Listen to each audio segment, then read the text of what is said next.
I was expecting my first child at the time, and I went camping. Dum dum dum. As I was in my first trimester, and the morning sickness was horrible.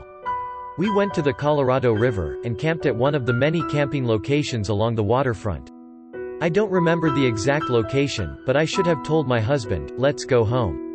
The first thing I want to mention, if you see a huge dead snake hanging from a tree, take it as a warning. I didn't, and we set up camp nearby. It was hot, it was dirty, and the water looked muddy. I had all day long nausea from the pregnancy, and all I wanted to do was sleep.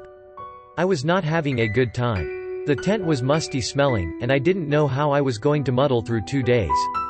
My poor husband was trying to help me, but he went off walking a few times.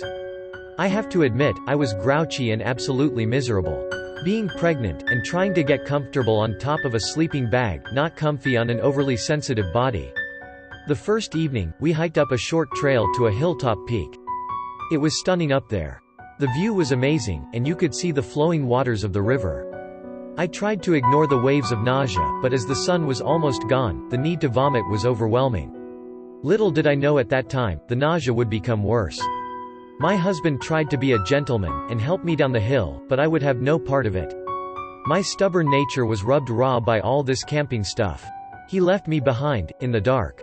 I have to admit, it was all my fault. I wasn't very nice to be around, but anybody who has had morning, afternoon, and evening nausea, you can relate. I made my way down the loose dirt and rocks, and slid down onto my backside a couple times. I wasn't sure of the landscape, and I didn't want to fall in the dark. It got really dark out there, and I mean pitch black. No campfires greeted my eyes, and I tried to remember which way we came. I stood in the blackness, trying to decide which way to go. It was a cracking sound that pulled me away from my thoughts. I turned my ear toward the sound. It sounded like someone coming toward me, but I didn't see a thing. Footfalls were lumbering toward me, and it sounded like someone wearing boots. They shuffled along the stones, and broke small branches along the way. I started to hear heavy breathing as well, and it sounded like someone laboring for each breath. My heart started to beat a little faster. I was sure it wasn't my husband come to look for me. He had on a pair of tennis shoes, with rubber soles. The person walking toward me was thick and heavy. My husband is tall and slender. I wanted to call out for my husband, but I didn't want to draw attention to myself in the dark. I sat down on the ground, and hugged my knees to my chest. I figured, I would wait until the unknown person passed me by. Then I would try and find my way back to camp. I took the time to look all around me, but all I could see was more of the same. Inky darkness met my gaze at every turn. It hit me then, I wasn't feeling any nausea at that moment. Hunger took me over, and my stomach started to growl. I placed my hands over my stomach, willing it to shut up. The sound was audible to anyone approaching me, and here I sat, alone in the dark. I realized I was holding my breath. Taking in a slow drink of fresh air, I exhaled, and listened to the night around me. I didn't hear the walking boots any longer, but I saw a glow to my left.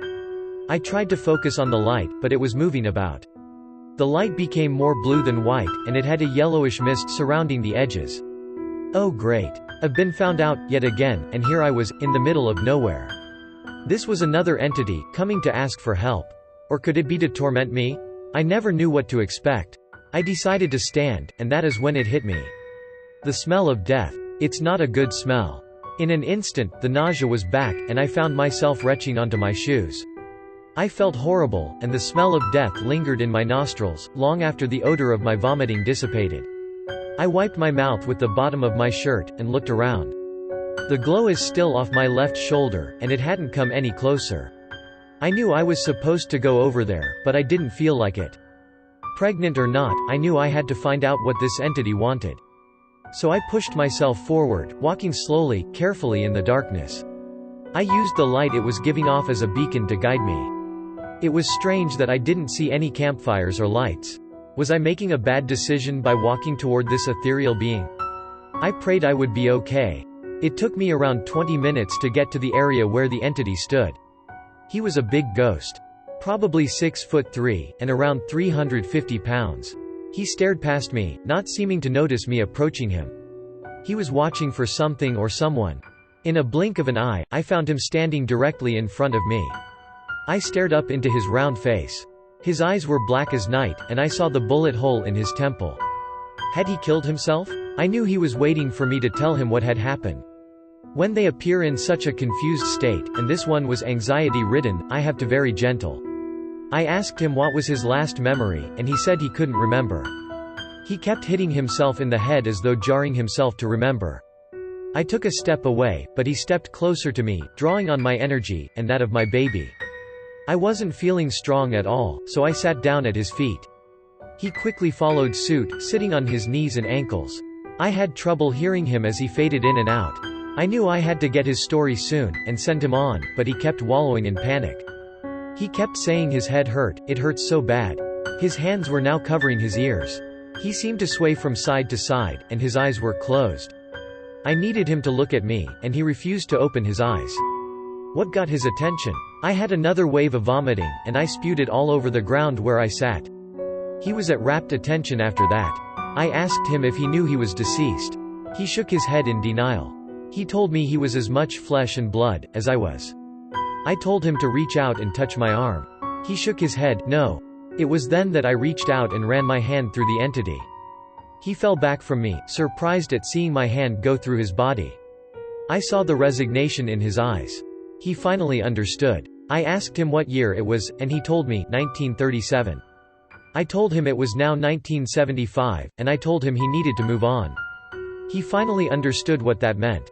Sometimes it isn't easy to convince them they no longer belong in the physical world. I was glad he didn't ask me any questions. I just wanted to send him on, and find my tent. The ghost asked me where his wife and children were. I told him they were waiting for him on the other side. I always tell them this so they will anticipate moving on. He appeared to have died in his 60s.